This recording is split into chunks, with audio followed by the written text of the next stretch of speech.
अनमोल वचन। अखिल भारतीय संत मत सत्संग के संस्थापक और गृहस्थ में आनंद योग के जनक परम संत महात्मा परम पूज्य श्री यशपाल जी महाराज अर्थात परम पूज्य भाई साहब जी द्वारा प्रतिपादित इन अनमोल वचनों का पालन करना अति आवश्यक है। ये वचन हमारी गृहस्थ आध्यात्मिक साधना के लिए मूलभूत सिद्धांत हैं, जो इस प्रकार हैं। हम दुनिया की हर चीज की कीमत आंकते हैं, अपने मानव जीवन की कीमत भी जाने व परमात्मा की प्राप्ति हेतु साधना करें। मनुष्य योनि एक उपहार है, इसीलिए परमात्मा को धन्यवाद देते हुए आधा घंटा प्रातःकाल, आधा घंटा सायंकाल पूजा अवश्य करें। सत्संग, सतनाम व सद्गुरु को प्राथमिकता देते हुए इसी के आधार पर ध्यान योगाभ्यास अवश्य करें व गृहस्थ के कार्यों को परमात्मा का कार्य समझकर उसी की याद में संपन्न करें। हर समय ये ध्यान रहे कि गुरु कृपा द्वारा परमात्मा की पवित्र सत्ता का हमारी आत्मा में वास है, अतः मन में निरंतर अपने इष्ट देव का जाप करें। मान सम्मान की इच्छा न करें व अपमान से दुखी न हो। परमात्मा के अतिरिक्त किसी और का भय न करें। दूसरों की बुराई न करें, न सुने, सत्य व मधुर बोलें, अश्लील शब्द मुंह से ना निकालें, सभी से नम्रतापूर्ण व सुंदर व्यवहार करें। धर्म पत्नी के अतिरिक्त अपने से बड़ी से माता जैसा, बराबर की से बहन जैसा व छोटी से पुत्री जैसा व्यवहार करें। सांसारिक जीवन यापन की आवश्यकताएं अंतहीन है, इसलिए अधिक से अधिक समय सत्संग में व धन परोपकार में खर्च करें। याद रखें, न स्त्री माया है, न धन दौलत, न ही परिवार। माया वह है जो हृदय को परमात्मा से दूर हटा दे। अतः निरंतर सत्संग और सद्गुरु की शरण में रहने का प्रयास करें। भोजन अपने इष्ट को अर्पण कर प्रसाद रूप में परमात्मा की याद में करें।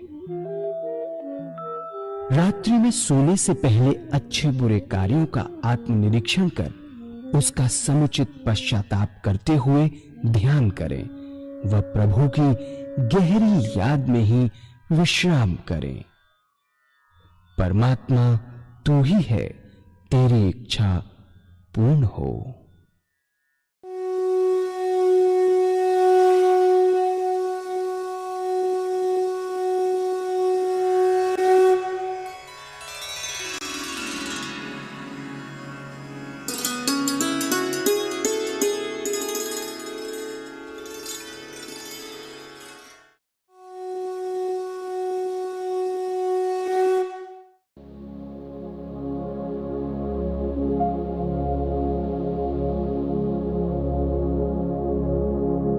जय सद्गुरुदेव जय पद शरणम श्रेयस्वरूप चरणों शरणम।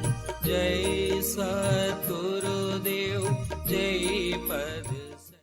परमात्मा ने इतना सुंदर शरीर बनाया, उसने सारी चीजें आपके अंदर दे दी और आपका ये फर्ज बनता है कि उसकी ओर बढ़ें और उसका एहसास अपने शरीर के अंदर करें और जीवन मुक्त अवस्था प्राप्त करें। तब एक भजन होगा और भजन के साथ साथ सभी भाई बहन अपने अपने इष्ट का ध्यान करेंगे। जो तरीका मैंने बताया इस तरीके से करिए, जिससे कि बड़े आराम से अनुपम शांति की लहर आपके दिल और दिमाग के बीच में बहती रहे और परमात्मा की याद आपके दिल के अंदर बस जाए। तो अभी एक भजन होगा। मूलम गुरु पदम् मन्त्रमूलं गुरुर्वाक्यं मोक्षमूलं गुरुकृपा। गुरुवर तुम ही बताओ, गुरुवर तुम ही बताओ,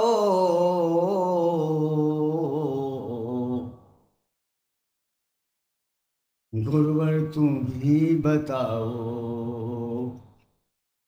किसकी शरण में जाएं, जिसकी चरण में गिर कर, जिसकी चरण में गिर कर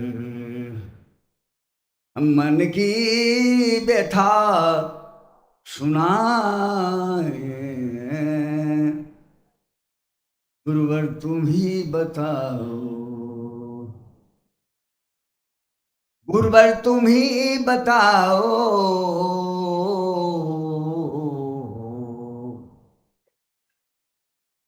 गुरुवर तुम ही बताओ, किसकी शरण में जाए,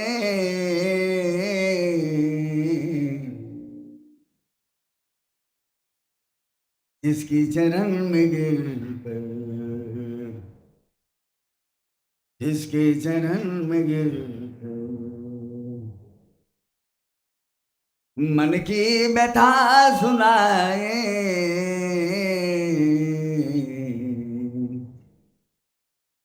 गुरुवर तुम ही बताओ, अज्ञान के तिमिर ने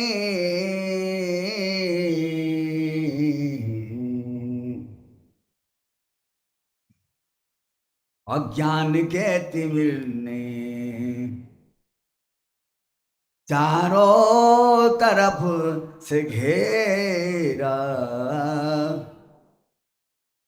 क्या रात है प्रलय की, क्या रात है प्रलय की, क्या होगा नहीं सवेरा। पथो प्रकाश दो तुम,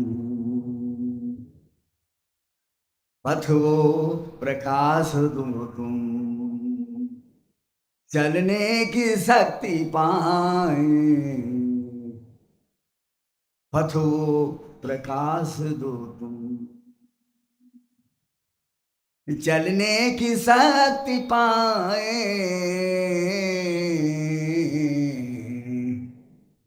गुरुवर तुम ही बताओ, अज्ञान के तिमिर ने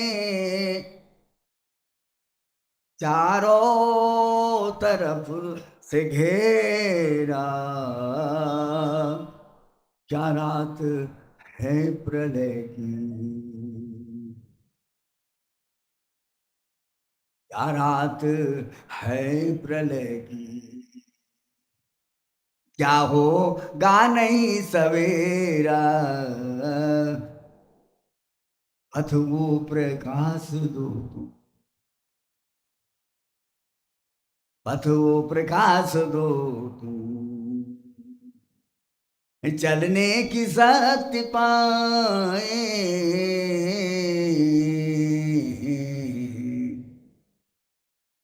पथो प्रकाश दो तुम, चलने की शक्ति पाए। गुरुवर तुम ही बताओ, गुरुवर तुम ही बताओ, किसकी शरण में जाए, जिसकी चरण में गिर मन की व्यथा सुनाए। गुरुवर तुम ही बताओ, जीवन के देवता का करते रहे निरादर। जीवन के देवता का करते रहे निरादर। ऐसे करूं समर्पित, कैसे करूं समर्पित, अपना ये जीर्ण चादर। ऐसे करूं समर्पित, अपना ये जीर्ण चादर। हे जी पाप की गठरियां, हे जी पाप की गठरियां, किसे खोल कर दिखाए। हे जी पाप की गठरियां, किसे खोल कर दिखाए। गुरुवर तुम ही बताओ, गुरुवर तुम ही बताओ, किसकी शरण में जाए। गुरुवर तुम ही बताओ, किसकी शरण में जाए। जिसकी चरण में गिर गए, मन की व्यथा सुनाए, मन की व्यथा सुनाए। गुरुवर तुम ही बताओ, जीवन के देवता का करते रहे निरादर। जीवन के देवता का करते रहे निरादर। कैसे करूं समर्पित, कैसे करूं समर्पित, अपना ये जीर्ण चादर। ऐसे करूं समर्पित, अपना ये जीर्ण चादर। है जी पाप की गठरिया, है जी पाप की गठरिया, किसे खोल कर दिखाए। गुरुवर तुम ही बताओ, किसकी शरण में जाए। इसकी चरण में गिर गए, मन की व्यथा सुनाए। गुरुवर तुम ही बताओ। पूजनीय माताओं और बंधुओं,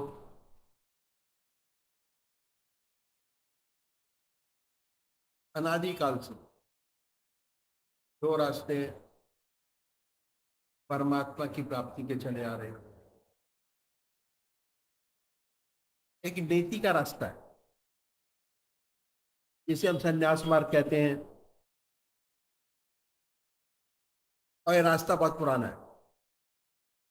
हमारे देश में बहुत ऊंचे ऊंचे संत महात्मा हुए जिन्होंने समय समय पर आकर देश और धर्म की रक्षा की। नीति का रास्ता छोटा है, इसमें समय कम लगता है। नीति के रास्ते का सागर हर वस्तु का त्याग करता चला जाता है। ऐसा व्यक्ति घर बार छोड़ता है, बीवी बच्चे छोड़ता है, धन दौलत छोड़ता है और संसार की हर वस्तु का त्याग करके संन्यास ग्रहण करता है। संन्यास लेने के बाद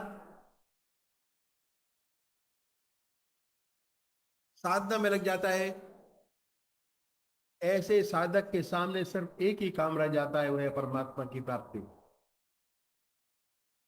यदि सच्चे हृदय से वो अपने रास्ते पर लगे तो कोई वजह नहीं कि उसे अपने रास्ते पर सफलता प्राप्त न हो। मेरे कह देने से ये रास्ता छोटा है, कोई भाई बिना सोचे समझे इस रास्ते में कूद ना पड़े, अपना ना ले। इस रास्ते की कठिनाइयां मैं आपके सामने रखूंगा। सबसे बड़ी बात क्या है कि समय बहुत है हमारे पास, और क्या है, और शरीर से त्याग करना आसान है, पर सच्चा संन्यास जब तक प्राप्त नहीं होता, जब तक मन से त्याग नहीं हो जाता। मुझे इस विषय पर अपने सदगुरुदेव परम संत महात्मा श्री यशपाल जी महाराज का एक अनुभव याद आया, जो मैं आपके सामने रखूंगा। एक बार वो जबलपुर से मुरादाबाद जा रहे थे। रास्ते में प्रयागराज का स्टेशन पड़ा। उन दिनों कुंभ का मेला लगा हुआ था और समाप्त हुआ था।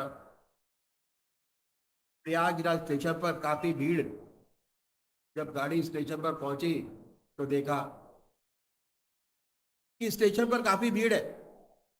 ये भीड़ एक महात्मा जिनको अवधूत कहते थे, छोड़ने आई हुई थी। गाड़ी आई, जय जयकार हुआ, गले में फूल माल डाले गए। इत्तेफाक से, परमात्मा की कृपा से ये जो महात्मा थे उसी डिब्बे में चढ़े जिसमें इसके सदगुरुदेव जी बैठे हुए थे, और आपने के सामने की बर्थ खाली थी, उसी पर आके विराजे। जब गाड़ी चली और कुछ आगे निकल गई तो आपके साथ बातचीत शुरू हुई। इस बातचीत के दौरान गुरुदेव जी ने आपसे एक प्रश्न किया, और ये था कि आपको सन्यास लिए कितना समय हो गया। उत्तर मिला 14 वर्ष। बातचीत में दूसरा प्रश्न किया कि महाराज आप बाल ब्रह्मचारी हैं या जब सन्यास लिया तो गृहस्थी थे। आपने उत्तर दिया कि मैं गृहस्थी था, मेरे स्त्री और 2 बच्चे थे। बातचीत होती रही। इसके बाद गुरुदेव जी ने आपसे प्रार्थना की कि महाराज एक प्रश्न और करना चाहते हैं, पर वो प्रश्न कुछ अजीबोगरीब है। यदि आप पहले से क्षमा करें और सांत्वना दें कि इस टेढ़े प्रश्न से आप नाराज नहीं होंगे तभी प्रश्न किया जाए, अन्यथा नहीं। आगे कहा कि हो सकता है आपका हृदय दुखे इस प्रश्न को सुनकर, मैं किसी के हृदय को दुखाना नहीं चाहूंगा। महाराज जी चुप हो गए, ध्यान में चले गए। कुछ देर बाद आपने आंखें खोली और कहा कि आप कुछ पूछना चाहते थे, पूछा नहीं। फिर आपने अपनी बात दोहराई और कि महाराज यदि आप वायदा करें कि इस टेढ़े प्रश्न से आप नाराज नहीं होंगे तभी प्रश्न किया जाए, अन्यथा नहीं। महाराज जी ने कहा पूछो, मैं नाराज नहीं होऊंगा। जब उन्होंने सांत्वना दे दी कि नाराज नहीं होंगे, तब गुरुदेव जी ने तीसरा प्रश्न उनके सामने रखा, और ये था कि क्या अभी भी आपको अपने 20 बच्चों की याद आ जाती है। यह प्रश्न सुनकर वो खामोश हो गए और ऐसा महसूस हुआ कि ध्यान में चले गए। 10 मिनट बाद आपने आंखें खोली और कहने लगे, बच्चा सच तो यही है कि आज भी मुझे अपने बीवी बच्चों की याद आ जाती है, और खासकर जब मैं अपने गांव के पास से निकल जाता हूँ, जहाँ का मैं रहने वाला हूँ, तो ये याद बिल्कुल ताज़ा हो जाती है। ये मेरी स्त्री, ये मेरे बच्चे, ये मेरा खेत, ये मेरे पशु, ये मेरा मकान। अब बच्चे बड़े हो गए तो क्या है, सेवक के गुरुदेव जी ने आपके चरण छुए। वाकई में बहुत ऊंचे महात्मा थे, अवधूत थे। क्यों? कोई शक नहीं। ऐसे कि सन्यास लेते ही आश्रम बदल जाता है। उनके अपने यम नियम हैं, कठोर तपस्या, ना उनको कोई बीवी, ना बच्चा, ना खेत, ना मकान, ना दुकान। शरीर से त्याग हो गया, लेकिन मन से त्याग करने में बहुत बड़ा समय लगता है। और दूसरी बात क्या है कि त्याग का बहुत बड़ा अहंकार होता है कि हम समाज से अलग हैं, समाज की चीजें हमने छोड़ दी, बड़ा अहंकार है। हम गृहस्थी लोग कभी कभी संसार से दुखी हो जाते हैं और अपना दुख सन्यासियों के पास जाकर कहते हैं कि महाराज हम दुखी हैं, मन में शांति नहीं, चैन नहीं, माया घेरे है, ऐसा कोई उपाय बतलाइए कि मन को शांति मिले। और ये ऐसी वो बताते हैं, उपाय बतलाते हैं, कहते हैं कि ऐसी बात नहीं, कहते ईश्वर को याद करो, परमात्मा का ध्यान करो, इसी से सच्चा सुख और शांति प्राप्त होगी। पर क्या है, हम गृहस्थी लोग करते भी हैं, पर क्योंकि रास्ता साफ नहीं है, हमारे पास साफ नहीं होता, इसलिए मजबूर होके चले जाते हैं और कहते हैं कि महाराज होता नहीं, मजबूर होके चले गए। प्रश्न तो करते हैं महाराज, बनता नहीं, लेकिन ध्यान तो बनता नहीं।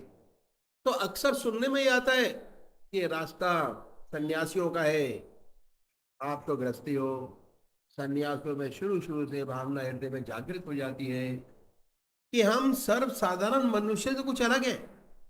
सूक्ष्म अहंकार अंदर ही अंदर पैदा हो जाता है, त्याग का, संचय का अहंकार नहीं होता, इतना त्याग का अहंकार होता है। और जहां सूक्ष्म अहंकार है वह परमात्मा नहीं।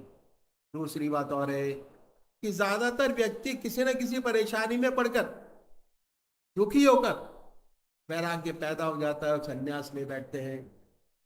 संन्यास के अपने यम नियम है, कठोर तपस्या, ब्रह्मचर्य, आसन की सिद्धि, प्राणायाम।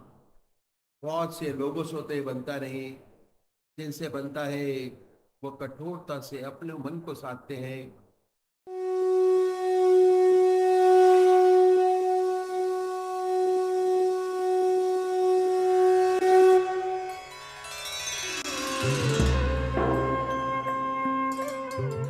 ध्यान योग के कार्यक्रम आनंद योग से निशुल्क जुड़ने के लिए संपर्क करें 9810239677।